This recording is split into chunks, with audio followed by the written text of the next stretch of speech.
Supreme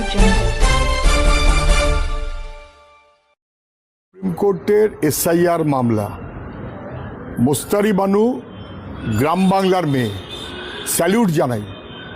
Mostari Banu versus election commission of India, অন্তত সেই কেসে খানিকটা সুরাহা পেল মানুষ।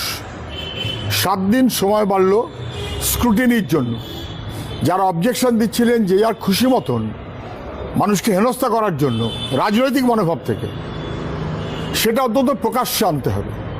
মুশকিলটা হচ্ছে এই মামলায় মুখ্যমন্ত্রী কি হাজির হয়েছিলেন, কিন্তু বাংলার মেয়ে মোস্তারি বানু একবার তার খোঁজ নেবার মুখ্যমন্ত্রী চেষ্টা করলেন না। সেই কেসের ওপরে পারলে প্রায় সুপারসিড করে আমি ভাব করে পাবলিসিটি করতে চলে গেলেন। কি লাভটা হলো?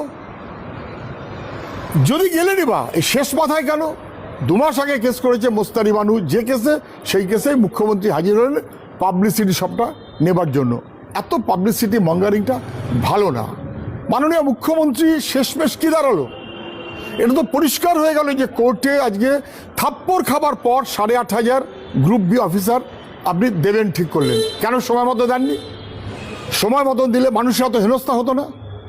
বিজেপির বকলমে নির্বাচন কমিশন মানুষকে হেনস্থা করতে চায়, আপনি আধিকারিক না দিয়ে মানুষের হেনস্থার ব্যবস্থা করে দিলেন।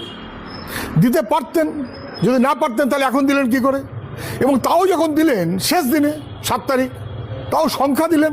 আজ কোর্ট বলল সংখ্যা দিয়ে হয়, নামগুলো ঠিক করুন, আগামীকাল 5টার মধ্যে জয়েন করতে হবে। এতবার থাপ্পড় খেতে হচ্ছে কেন?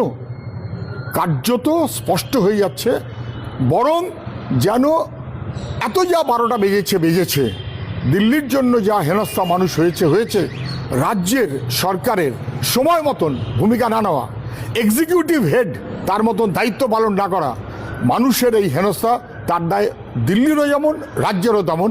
এই হেনস্থার অবসান হোক। নির্ভুল ভোটার তালিকা চাই। কজন অফিসার ওটা বড় কথা না, নির্ভুল ভোটার তালিকা চাই। না হলে মানুষ শোধ তুলবে, এটা যেন সবাই নিশ্চিত থাকে।